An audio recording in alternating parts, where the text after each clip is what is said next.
All right, there's this gadget, right, and it's called Kindle.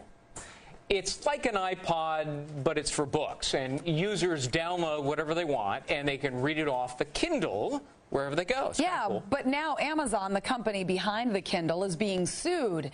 Seems it didn't have the rights to some of the books that they had, so they remotely deleted them from customers' Kindles without notifying them first. Well, among those suing is a student who lost some of his classwork in the process. Take a listen. I bought a Kindle thinking that I would own these books like I would a regular paper book.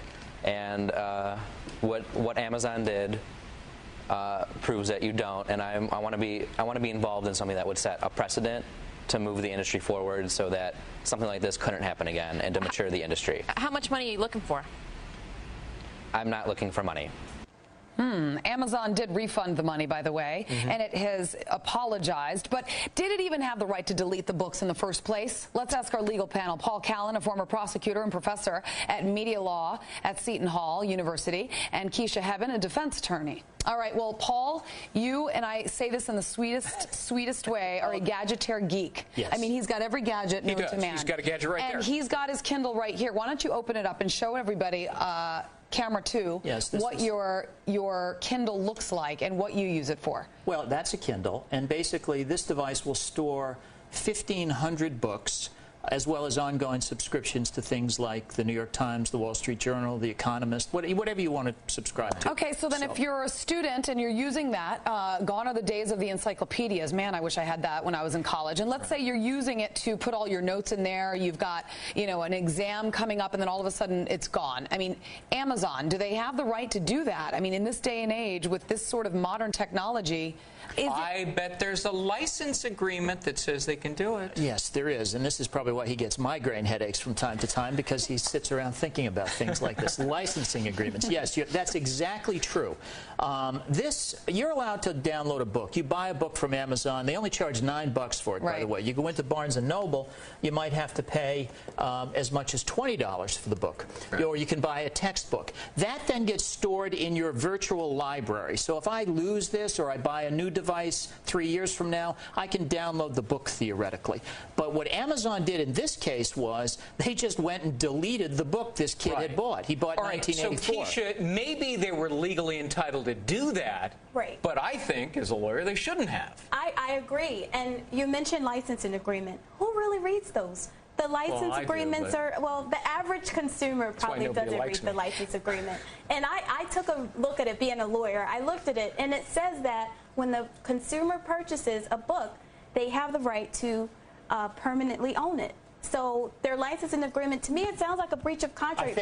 Sounds like Big Brother to me. I mean, if you're going to develop this, and I think it's a great idea, and it's fantastic, but once you buy, it's their mistake. I mean, they shouldn't have put the book on there in the first place. Why is it the student's fault? Well, it's not his fault, but the question is, the student's gone out now, he's hired a lawyer, and he's filed a class action lawsuit. Thousands of people across the country now are going to be suing Amazon.com and Kindle because they deleted his book. And by the way, they refunded his money, and I just checked the Kindle. 1984 is back in their library again.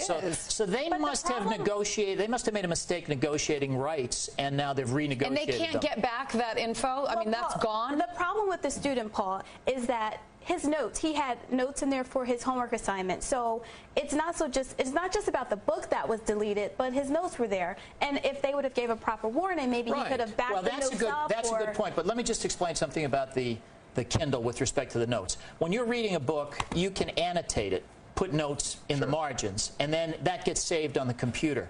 Amazon saved his notes. They deleted the book, but he can go and print out his notes. Now, his lawyer says, well, that really doesn't count because he's got a note there and he doesn't know what paragraph in the book it referred to. Right. I think the kid can figure it out. Should he get compensatory damages, the plaintiff? I believe he should. And also, I think because there was no warning, that these notes and the book was going to be deleted, there should be either compensatory or some type of consequential damages. But what are his damages? What are his damages? He says he's not looking for money, but what are his damages? Did he fail the class? He's going to even... What would he have to prove that this actually... He could be emotionally damaged forever. Oh, please, you lawyers with your emotional damage. He's going to redo the whole assignment. I mean... So he's going to do better on the exam. He's going to read 1984 again. He's going to ace it. Well, Paul, he doesn't have you're damages. A professor. Imagine if a whole semester's worth of work was saved on your it would be Kindle. different if I was damaged. I would have a lawsuit. Oh, but really? No, that's a bit of a double standard.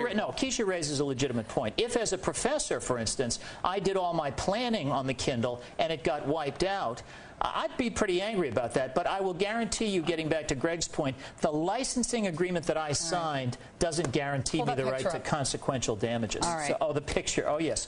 All right. And bottom line, can he get the notes back, or is that gone? I mean, he can get his notes back. Amazon has the notes. They so have it's not the like notes, he lost and it. he They can give it back concedes it, but he can't figure out what paragraph his notes refer to. The Kindle also has an amazingly convenient little feature to it. You took that photograph. You could put pictures on it. With your iPhone? Yes, I took the photograph with my iPhone. That was I emailed it to my Kindle because I knew we'd all be getting together today. Well, I hope Amazon doesn't grab the picture of me and Paul and Greg with our Starbucks coffees there, because that's worth a fortune. Is that Starbucks or is that We were drinking Starbucks. No, that was Starbucks. All right. Just checking. All right. Kisha Hebbon and Paul Callan, thank you so much. Always I knew nice to you be being here. a geek would pay off one day. Thank you.